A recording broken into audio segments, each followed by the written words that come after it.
नाश्ते के बाद एडी अपने बंगले में ही मौजूद सेंट्रल रूम में आ गया था, जहां वो अहम मामलात पर अपने टीम वर्कर्स के साथ मुशावरत करता।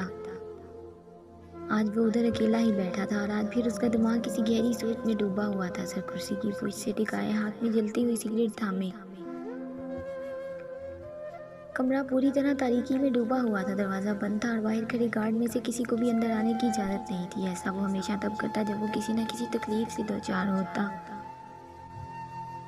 और अकेला वक्त गुजारना चाहता। ज़्यादातर तकलीफ का बायस उसका माजी ही होता। आज भी उसके चेहरे से अजियत के आसार वाज़ह नज़र आ रहे थे, लेकिन आज वो वजह इसका माजी नहीं बल्कि बहराम था। उसकी नज़रों के सामने बहराम का चेहरा घूम रहा था। 10 साल पहले की यादें, जब से वो इससे मिला, फिर हर जगह उसका साथ दिया, उसका ख्याल रखा, छोटे भाइयों की तरह उसका ख्याल रखा था। उसके सर पर माँ बाप का साया तक नहीं था। वो चाइल्ड होम में रहता, उसको सहारा दिया। एक बाप पर बड़े भाई की तरह उसके सर पर शफकत का हाथ रखा और उसने तो किसी भी चीज़ का लिहाज नहीं रखा था। उसने एक बार भी नहीं सोचा कि उसकी इस हरकत से एडी पर क्या गुजरेगी। वो एडी जो पिछले 10 सालों के लगे हुए जख्म अब तक नहीं भुला पाया था। वो तल्ख यादें अब तक उसका पीछा न छोड़ पाई थी। आज फिर से वो बुरी तरह टूट गया था। एडी को अपना वजूद सदियों का थका हुआ लगा, जिसे वो पिछले कुछ सालों से मुसलसल सफ़र में हो और अब थक चुका हो इस सफ़र से। एडी का दिमाग ये सब कुछ कबूल करने के लिए तैयार नहीं था। जो कुछ भी बहराम ने किया, कुछ चीज़ें इतनी हसास होती हैं कि उनके बारे में इंसान सोचना भी नहीं चाहता, ये जानते हुए भी कि हकीकत क्या है। लेकिन इंसान का ज़हन इस हकीकत को तस्लीम करने के लिए तैयार ही नहीं होता, इसलिए वो इन चीज़ों के बारे में सोचना भी नहीं चाहता, क्योंकि वो जानता है कि इन सब से उसे बहुत तकलीफ होगी। ऐसा ही कुछ एडी के साथ भी हुआ था। इसके लिए ये सब कुछ नाकाबिल बर्दाश्त था। ज़िंदगी में जो भी तकलीफ़ें मिलती हैं वो सब नाकाबिल बर्दाश्त ही क्यों होती हैं, एडी ने अपने दिल में सोचा। पहले आईना, फिर मॉम डैड और अब बहराम, ये सब रिश्ते ही उसके दिल के बेहद करीब थे और सबने ही उन्हें हद से बढ़कर अजियत दी थी। ऐसी अजियत जो बर्दाश्त करना भी मुमकिन ना था, लेकिन फिर भी वो बर्दाश्त कर रहा था क्योंकि वो एडी था। वो एक बहुत ही मजबूत आसाब का मालिक शख्स, लेकिन ये मजबूती महज बाहर तक ही महदूद होकर रह गई थी। अंदर से वो बुरी तरह टूट चुका था। शानूर बालकनी के पास खड़ी आसमान की तरफ देख रही थी, जहाँ सूरज बादलों से आंख मिचोली खेलता हुआ बादलों के पीछे छुप चुका था। आसमान ने काले बादलों की चादर ओढ़ ली थी। ठंडी हवाओं के झोंकों से शानूर के बाल उड़ के चेहरे और कंधों के इर्द गिर्द बिखर रहे थे। बारिश की छोटी छोटी बूंदें गिरने लगी थी। शानूर ने हाथ बढ़ाया, कतरे उसके हाथ पर गिरने लगे। शानूर दिलचस्पी से बाहर का मंजर देख रही थी। बारिश इसे बहुत पसंद थी। शानूर के चेहरे पर मुस्कुराहट छा गई। बारिश की वजह से ठंड बढ़ रही थी। सर्दी से बचने के लिए उसने अपने बाजुओं पर हाथ रखा, तभी पीछे से किसी ने उसके कंधों पर शाल डाली थी। उसने झट से पीछे मुड़कर देखा। एडी खड़ा उसे देखकर मुस्कुरा रहा था। उसे देखकर शानूर के चेहरे पर भी बेख्तियार मुस्कुराहट छा गई थी। बाहर काफ़ी ठंड हो रही है शानूर, चलो अंदर चलते हैं, एडी ने उसे कंधों से पकड़ते हुए कहा। शानूर ने इस बात में सर हिलाया, क्योंकि ठंड से भी काफ़ी लग रही थी। उसके साथ चलती ही अंदर कमरे में आ गई। एडी ने ग्लास डोर धकेलते हुए बंद कर दिया। बारिश अब काफ़ी तेज़ हो चुकी थी। उसने भारी कर्टन्स खींचकर आगे कर दिए थे। शानूर के करीब सोफे पर बैठ गया वो। उसने शानूर को धीमी आवाज़ में मुखातिब किया था। शानूर मुड़कर उसकी तरफ देखने लगी थी। मैं तुमसे कुछ कहना चाहता हूँ, एडी अपने हाथों की उंगलियां मसलते हुए बोला। हाँ कहो, शानूर ने नासमझी से उसकी तरफ देखा, क्योंकि वो बात करने से पहले उसकी इजाज़त तो नहीं मांगा करता था कभी भी। ये आज पहली दफ़ा ही था कि वो शानूर का ख़ास तौर पर मुखातिब करके उससे इजाज़त मांग रहा था। शानूर को इसकी हरकतों पर हैरत हुई। वो चेहरे से काफ़ी परेशान लग रहा था। शानूर, मैं जानता हूँ मैंने तुम्हारे साथ जो कुछ भी किया वो बहुत गलत था। मैं ये भी जानता हूँ कि निकाह से उसका इजाला नहीं हो सकता, लेकिन मैं क्या करता, मैं मजबूर था। मैं तुम्हारी ज़िंदगी बर्बाद होते हुए नहीं देख सकता था, इसलिए मैंने तुमसे ज़बरदस्ती निकाह किया, ये जानते हुए भी कि तुम्हारा दिल किसी और के लिए धड़कता है। एडी की बातें सुनकर शानूर को एक ज़ोर का धचका लगा था। क्या वो सब पहले से जानता था? तो फिर भी उसने उसे अपनी ज़िंदगी में ज़बरदस्ती क्यों शामिल किया? शानूर के जहन में सवालों के अंबार लग गए थे। तभी एडी की तरफ सवाल कुन नज़रों से देखा। हाँ, मैं जानता था पहले से शानूर। मैं तुम्हारा घर, तुम्हारे पेरेंट्स, सब के बारे में जानता हूँ। जिस दिन तुम इस बंगले में आई थी, इसके अगले दिन ही मैं तुम्हारे बारे में सब कुछ पता करवा चुका था। और मैं जानता था अगर मैंने तुम्हें वापस जाने दिया तो मैं तुम्हें हमेशा के लिए खो दूंगा। तुम्हारी इज्जत को मैंने नुकसान पहुंचाया, लेकिन इसके बावजूद भी ज़हरान तुम्हें कबूल करने के लिए तैयार था। क्योंकि वो तुमसे एक सच्ची और पाकीज़ा मोहब्बत करता है। निकाह से पहले ही मेरी उससे बात हो चुकी थी। मैंने उसे सब कुछ बता दिया था। उसने कहा था कि उसके लिए ये चीज़ कोई मायने नहीं रखती, क्योंकि उसने तुम्हारी रूह से मोहब्बत की है, ना कि तुम्हारे जिस्म से। लेकिन शानूर, मैं एडी कुछ कहते कहते रुका। उसकी आंखों में आंसू आ गए थे। शानूर के दिमाग में गोया धमाके से हो रहे थे। वो बेयकीनी से एडी की तरफ देख रही थी, जो अपनी जगह पर साकित हो गई। लेकिन शानूर, मैं आथिर दानियल खान, ज़िंदगी में पहली बार मैंने खुदगर्जी से काम लिया। हाँ, मैं खुदगर्ज हो गया था शानूर अपनी मोहब्बत के आगे। शानूर हवास बाख्ता सी एडी की तरफ देख रही थी। क्या सब कुछ उसने जानबूझ के किया? वो सब कुछ पहले से ही जानता था। शानूर की सोचने समझने की सलाहियत ही ख़त्म हो चुकी थी। जैसे तकलीफ़, अजियत, कर्ब, सब कुछ एडी के चेहरे से साफ वाज़ेह था। उसकी आंखें सुर्ख हो रही थी, गोया खून उतर आया हो उनमें। वो उस पल शानूर को बरसों का थका हुआ लगा। फिर उठा था और एक अलमारी से कुछ निकाल कर शानूर की तरफ बढ़ाया। कुछ पेपर्स उसके सामने रखे थे। मैं जानता हूँ मैं माफ़ी के काबिल नहीं हूँ शानूर, इसलिए मैं माफ़ी मांगूंगा भी नहीं। हाँ, तुम्हें वो सब ज़रूर वापस कर सकता हूँ जो कुछ तुमसे छीन चुका हूँ।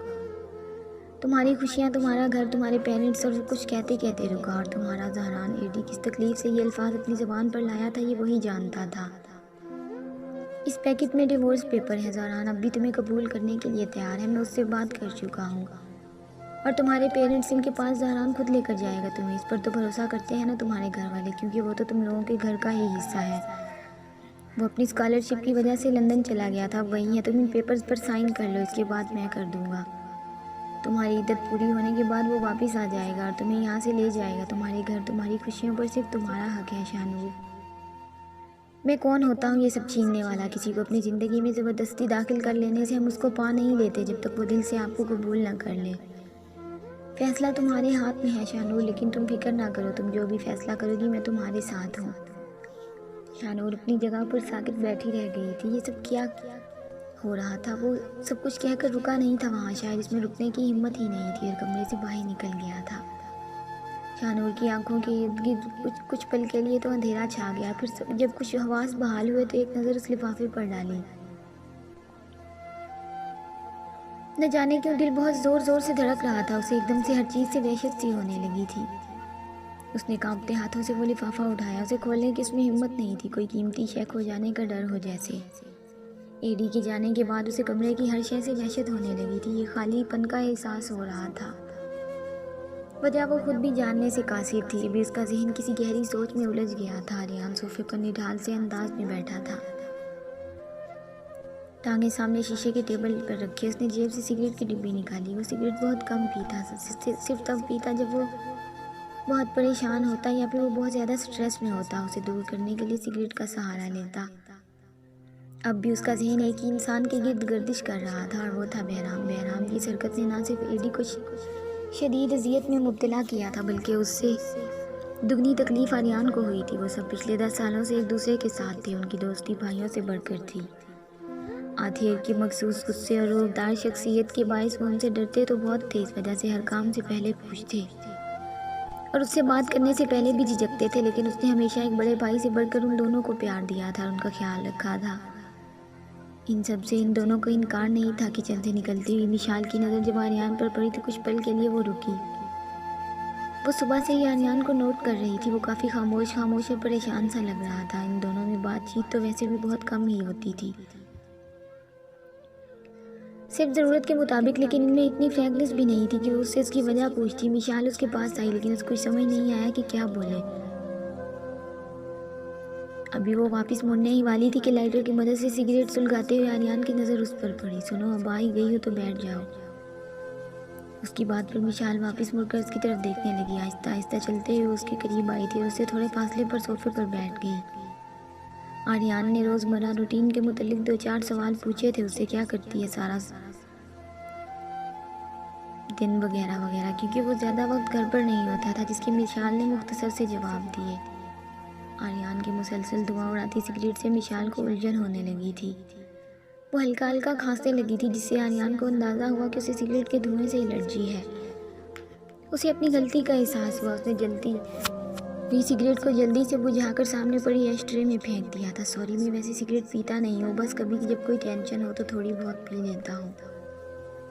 आर्यन शर्मिंदा से अंदाज में बोला, इट्स ओके, कोई बात नहीं। विशाल ने नरमी से जवाब दिया। उसने इसके कपड़ों पर एक नज़र डाली। ठंड काफ़ी बढ़ रही है, तुम कोई शॉल वगैरह? फिर से याद आया उसके पास तो सर्दियों के कपड़े थे ही नहीं। निकाह का जोड़ा एक दो और सूट जो आर्यन जल्दी में बाजार से लाया था।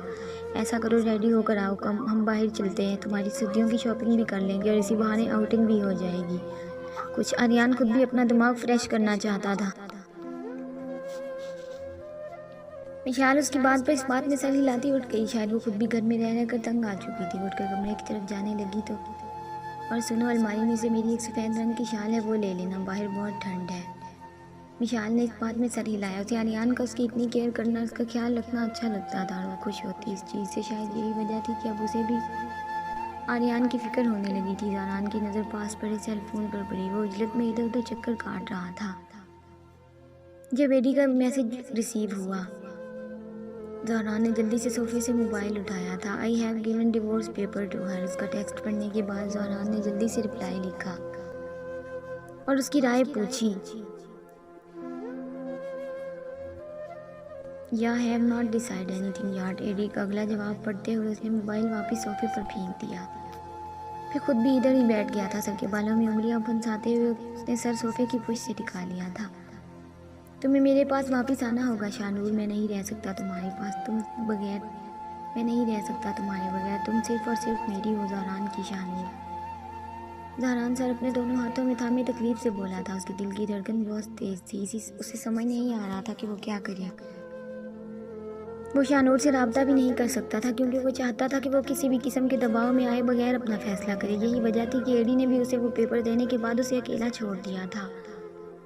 ज़हरान की नज़रों के सामने बचपन से लेकर आखिरी वक्त तक शानूर का उसके साथ बिताया हुआ एक एक पल किसी फिल्म की मानद उसके जहन में गर्दिश करने लगा था। एडी वापस इसी अंधेरे कमरे में आकर बैठ गया और ख़ुद को कमरे में कैद कर लिया था। वो पेपर्स तो दे आया था लेकिन शानूर उसको खुद से दूर करने की उसमें हिम्मत ना थी। उसके बगैर कैसे जी पाएगा ये उसे खुद भी नहीं मालूम था। जहाज़ी साइड सोफे पर बेजान सा वजूद लिए वो गिरा हुआ था। आज एक बार फिर वो अकेला होने जा रहा था। ज़िंदगी कब तक यूं ही मेरे इम्तिहान लेती रहेगी। मुझ में हिम्मत नहीं है अब मज़ीद किसी की भी जुदाई बर्दाश्त करने की। मर जाऊंगा, मैं मर जाऊंगा। एक मोती टूटकर उसकी गाल पर बह निकला था। आज एडी सच में ही मर जाएगा, एक सिसकी उसके लबों से निकली जिसे वो रोकने की नाकाम कोशिश करने लगा था। एडी ने कुर्ब से आंखें मीच ली थी क्योंकि वो जानता था ये दुख भी जानलेवा है उसके लिए। जी तो प्यारे व्यूअर्स, कैसा लगता है आप सबको? क्या होने वाला है आगे? क्या फैसला करेगी शानूर? और आज इस साल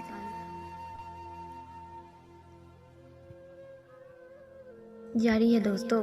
वीडियो पसंद आए तो इसे लाइक और अपने दोस्तों के साथ शेयर लाजमी करें। अगर आप मेरे चैनल पर नए हैं तो चैनल को सब्सक्राइब करें और साथ में लगे घंटी के बटन को ज़रूर दबाएं ताकि हर नई वीडियो का नोटिफिकेशन आप दोस्तों तक सबसे पहले पहुंच सके। मिलते हैं नेक्स्ट एपिसोड में, तब तक के लिए अपना ख्याल रखें और दुआओं में याद रखें। अल्लाह हाफ़िज़।